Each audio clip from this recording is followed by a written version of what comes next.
ဒီနေ့လေ့လာမှာက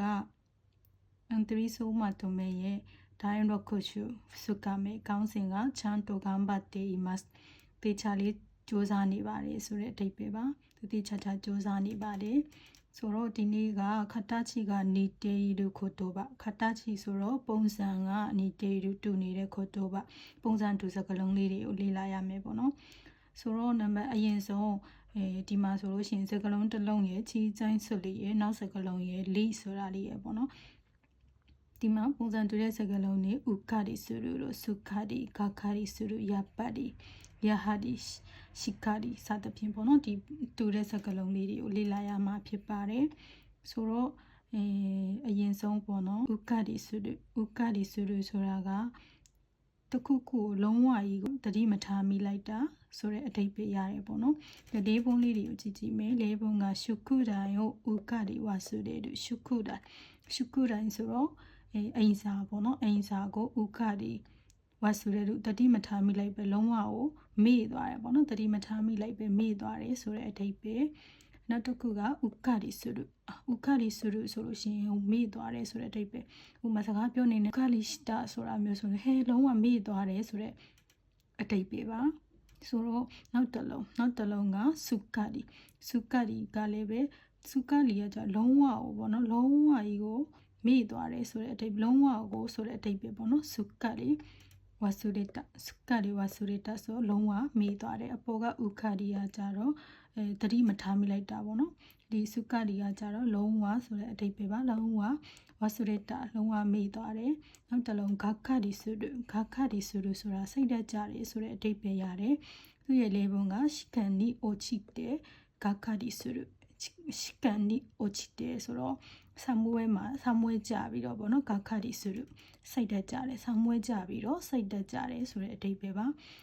နောက်တစ်ခုကယာပတ်ဒီဆိုတာကကြတော့လေကိုကတခုခုတွေးထားတယ်ထင်ထားတယ်ကိုတွေးထင်တဲ့အတိုင်းဖြစ်လာတဲ့အရာတွေကိုပြောတဲ့အခါမှာသုံးတယ်ဒီမှာဆိုလို့ရှိရင်ယာပတ်ဒီအမုတ္တတိုရီတာယာပတ်ဒီတကယ်ကိုပဲအမုတ္တတိုရီတာငါထင်ထားတဲ့အတိုင်းပါပဲဆိုတဲ့အဓိပ္ပာယ်ပေါ့နော်နောက်တစ်ခုကယာဟာလီပေါ့နော်ဒီမှာအပေါ်မှာတော့ပြောမိသွားပြီပေါ့နော်ယာပတ်လီနဲ့ယာဟာလီဆိုတာလေအဓိပ္ပာယ်ကအတူတူပဲသူက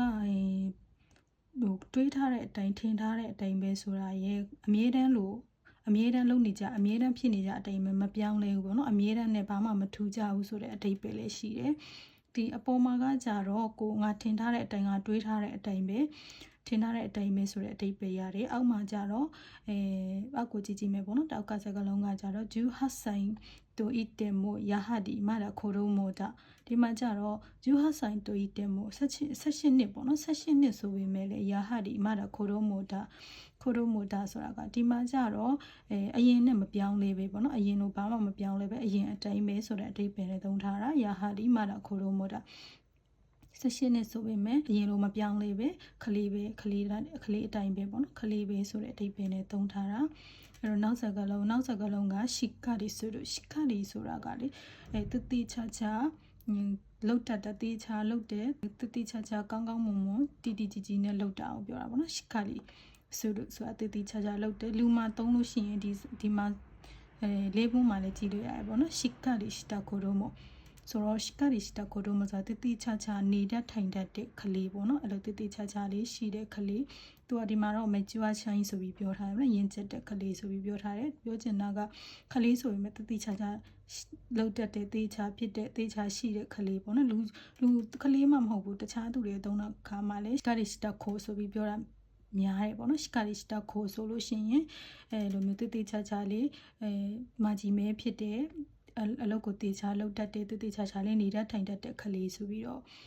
ပြောတာပေါ့နော်အတိတ်ပဲကဆိုတော့နောက်တစ်ခုကရှိခရီရှိတော့ဆိုတေချာလှုပ်ဆန်းတေချာလှုပ်ဆိုတဲ့အတိတ်ပဲပေါ့နော်တေချာလှုပ်ဆန်းဆိုပြီးတော့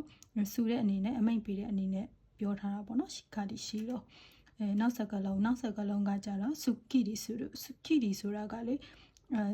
ရှင်းလင်းလင်းဖြစ်တယ်ဆိုတဲ့အဓိပ္ပာယ်အနေနဲ့သုံးတယ်ပေါ့နော်လေးပုံကိုကြည့်မယ်ဆိုလို့ရှိရင်ဟေယာကစုကီရီဆိုအခန်းကပေါ့နော်အဲ့လိုမျိုးပစ္စည်းတွေရှုပ်ပွားနေရမျိုးမရှိပဲနဲ့တတ်ရစနစ်တကျ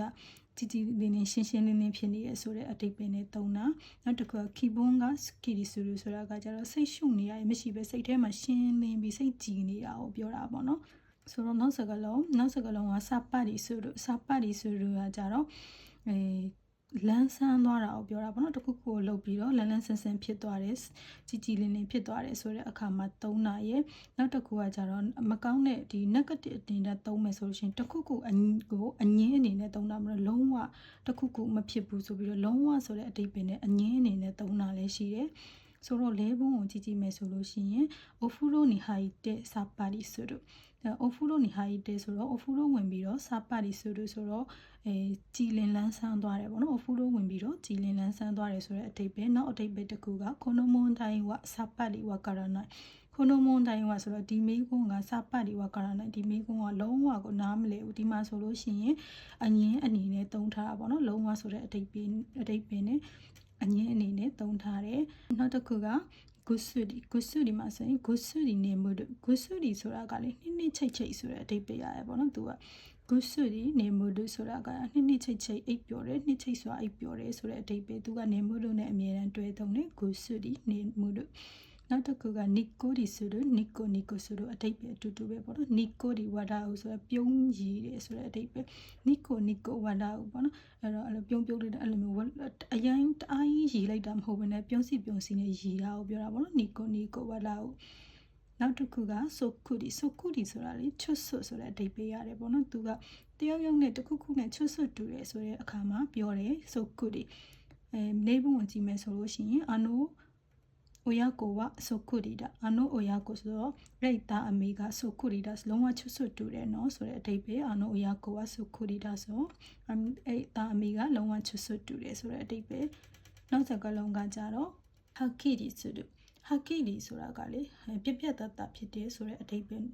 ရတယ်အဲ့တော့ယာမကဟာကီရီမြဲလို့ဆိုတာကတောင်ကပေါ့နော်တောင်ကိုပြသားမြင်ရတယ်ဆိုတဲ့အဓိပ္ပာယ်သူ့ရဲ့ဆန့်ကျင်ဘက်ဒီမှာကြက်ခုမြားလေးနဲ့ပြောင်းပြန်ဒီမြားလေးနဲ့ပြထားရပါတော့ဟာကီဒီရဲ့ဆန့်ကျင်ဘက်စကားလုံးကဘွန်ရည်ဆိုတာတဲကွဲမဟုတ်ဘဲနဲ့ဝတိုဝါတာဖြစ်နေတာကိုပြောတာပေါ့နော်ဆိုတော့ယာမကဟာကီဒီမြဲလို့ဆိုတော့တောင်ကိုပြသားမြင်ရတယ်တောင်ကပြသားမြင်ရတယ်ဆိုတဲ့အဓိပ္ပာယ်ဆိုတော့နောက်ဖောင်တစ်ခုကကြတော့စကားလုံးတစ်ခုရဲ့နောက်အွန်လေးရဲ့နောက်စကားလုံးတစ်ခုရဲ့လေးရဲ့ပေါ့နော်ဒီမှာဆိုရင်နွန်ဘီဒီဆိုတော့အေးစစ်လေးဖြစ်တာအေးစစ်လောက်တာကိုပြောတာပေါ့နော်လေးဘုံမှာကြည့်မယ်ဆိုလို့ရှိရင်နွန်ဘီဒီဆိုဖို့ဆိုတာကအေးစစ်နဲ့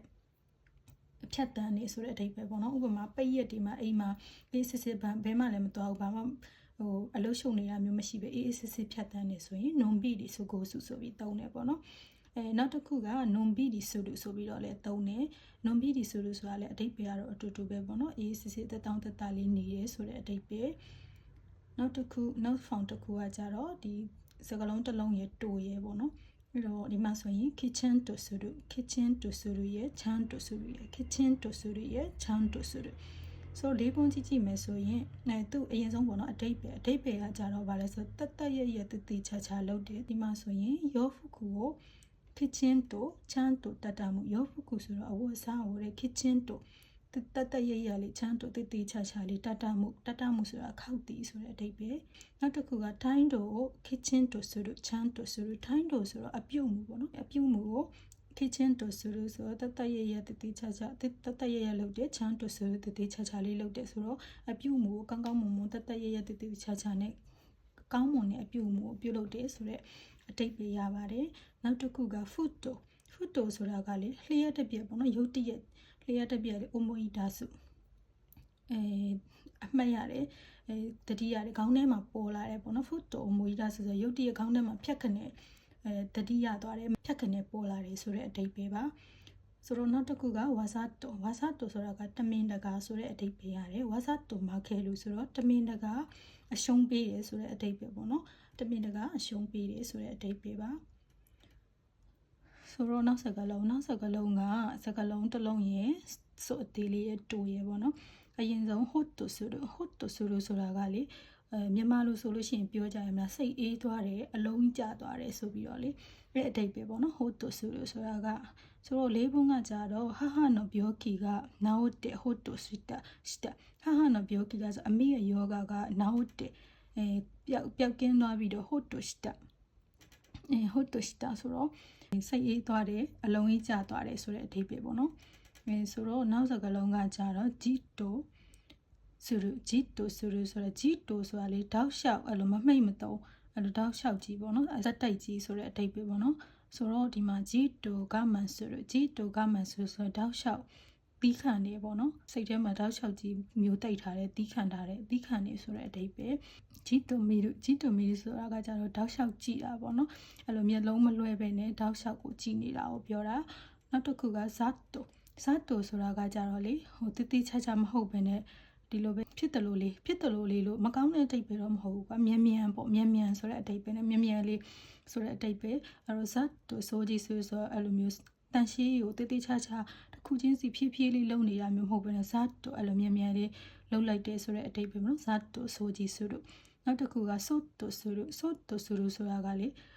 ခိုးဆုပ်တွေနဲ့နည်းနည်းတူတယ်မလို့သူကတိတ်လေးဆိုတဲ့အတိတ်ပဲပေါ့နော်အဲ့တော့ဆိုတိုချီကာဆုခုဆိုတော့ကအဲ့လိုတိတ်လေးအတမ်းမပေးပေးနဲ့အနာကိုကတ်လာတာပေါ့နော်ဆိုတိုချီကာဆုခုဆိုတိတ်လေးအနာကတ်တယ်ဆိုတဲ့အတိတ်ပဲရပါတယ်ဆိုတော့ဒီနေ့ကလိုခုရှူရဲ့နီစကမေပါတန်ရှူမိုးနိုင်တွေကတော့post မှာပေါ့နော်ဖြည့်ကြည့်ကြပါရှင်